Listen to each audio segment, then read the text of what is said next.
14খনৰ ভিতৰত আমি 3খন আসন নিজে লৈ 11খন আসন আমি বিধি ঐক্য মঞ্চক এৰি দিছোঁ আৰু ডিব্ৰুগড় তেজপুৰ গুৱাহাটী এই তিনিটা লোকসভা সমষ্টিত আমাৰ সাংগঠনিক তৎপৰতা খুব দিনক দিনে দুগুণে খুব যথেষ্ট বৃদ্ধি পাইছে। আমি আশা ৰাখিছোঁ আমি এই তিনিটা সমষ্টিতে বিনা দ্বিধাই ইণ্ডিয়া এলায়েন্সৰ সকলো পলিটিকেল পাৰ্টি যদি আমাক সহযোগ কৰে আমি জিকিবলৈ সক্ষম হ'ম। কিন্তু এতিয়া মূল কথাটো হৈ গ'ল আমি ডিব্ৰুগড় লোকসভা আমি 3খনত আমাৰ দলীয় সাংগঠনিক কাম আমি আৰম্ভ কৰিছোঁ। আমি খুব আশা লৈ আমি সপোন লৈ অৰবিন্দ কেজৰিৱাল ডাঙৰীয়াই দেখা দেশবাসীক লৈ দেখা সপোন বাস্তৱ কৰাৰ ক্ষেত্ৰত আমি আগবাঢ়িছোঁ। আমি গাঁও প্ৰতিখন গাঁৱলৈ প্ৰতিখন বাগানলৈ প্ৰতিখন অঞ্চললৈ গৈ অৰবিন্দ কেজৰিৱাল ডাঙৰীয়া দেখা সপোন আমি লৈ যাব বিচাৰিছোঁ। আমি আচলতে গোটেইখিনিয়ে সকলোৱে মিলি অৰবিন্দ কেজৰিৱাল ডাঙৰীয়া দিল্লীত যি ধৰণে কিমান ধুনীয়াকৈ আচলতে শাসন কৰি আছে আমি সেনেকুৱা সুশাসন বিচাৰিছোঁ।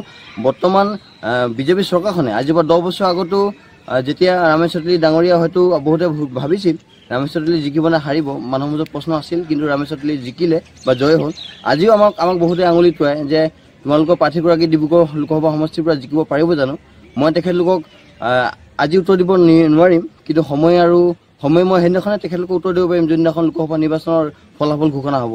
আমি ডিব্ৰুগড় লোকসভা 10টা বিধানসভা সমষ্টিৰ ভিতৰত 3খনে হওক বা বাকী প্ৰতিটো বিধানসভা সমষ্টিত আমাৰ সাংগঠনিক ভেটি যথেষ্ট সবল আৰু ইয়াৰ প্ৰমাণ সেই লোকসভা নিৰ্বাচনৰ ফলাফল দিনা আপোনালোকে ঘোষণা দেখিবলৈ পাব।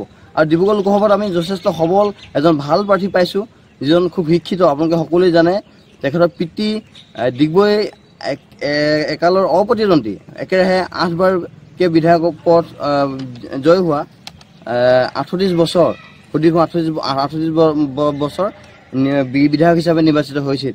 তো গতিকে তেনেকুৱা এজন ব্যক্তিৰ পুত্ৰ মনোজ ধানোৱাৰ, গতিকে সেইজনে মনোজ ধানোৱাৰ গাত সেইজন পিতৃৰ তেজ আছে, যিজন পিতৃয়ে ডিগবৈ বিধানসভা সমষ্টিত 38 বছৰ একেৰাহে অপৰাজিতভাৱে অপ্ৰতিদ্বন্দ্বীভাৱে সুশাসন কৰিছিল। তো তেনেকুৱা ধৰণৰ এটা মন, তেনেকুৱা ধৰণৰ চিন্তা মনোজ ধানোৱাৰ ডাঙৰীয়াও আছে। গতিকে আপোনালোকে সকলোৱে মনোজ ধানোৱাৰ ডাঙৰীয়াক অকণমান সহায় আৰু সাহস দিয়ক। আপোনালোকে অকণমান সহায় আৰু সাহস দিয়ক। বিনা দ্বিধাই ডিব্ৰুগড় লোকসভাৰ পৰা আমি ভাল এজন প্ৰাৰ্থী পাইছোঁ। আমি প্ৰাৰ্থীজন বিনা দ্বিধাই জিকাবৰ কাৰণে সাজু হ'ব লাগে। ধন্যবাদ। কি ইছ্যুলৈ গৈছে ৰাইজৰ মাজলৈ এনেধৰণৰ? ৰাইজৰ ইছ্যুলৈ গৈছে মানে ইতিমধ্যে আপোনালোকে দেখিছে আৰু দিল্লীত যিধৰণে কাৰেণ্টবিলাক ফ্ৰী দিছে, স্কুলবিলাক 5 ষ্টাৰ স্কুল আছে, তেনেকুৱা ধৰণৰ মন লৈ বা দিল্লীত যিধৰণে বা পাঞ্জাৱত যিধৰণে আম আদমি পাৰ্টীয়ে শাসন কৰিছে বা চলাইছে, ঠিক তেনেকুৱা এটা সপোন তেনেকুৱা এটা মন লৈ আমিও ডিব্ৰুগড় লোকসভাত সোমাইছোঁ। প্ৰতি ঘৰে ঘৰে প্ৰতিখন বাগানে বাগানে সোমাইছোঁ। এতিয়া আপোনালোকে দেখিছে বিগত 10 বছৰে মোদী চৰকাৰখনে আমাৰ 15 লাখৰ সপোন দেখুৱাইছিল। 15 লাখৰ সপোন কিন্তু আমি আজি কাৰ্যকাল শেষ হওঁ অৱস্থা আজিও আশাবাদী কেনেবাকৈ মোৰ একাউণ্টত 15 লাখ সোমাব নেকি। গতিকে তেনেকুৱা এটা আচলতে আমাক ঠগ প্ৰবঞ্চনা কৰিলে। ইয়াৰ উত্তৰ কিন্তু আহিবলগীয়া লোকসভা নিৰ্বাচনত বিজেপিয়ে ভালকৈ পাব।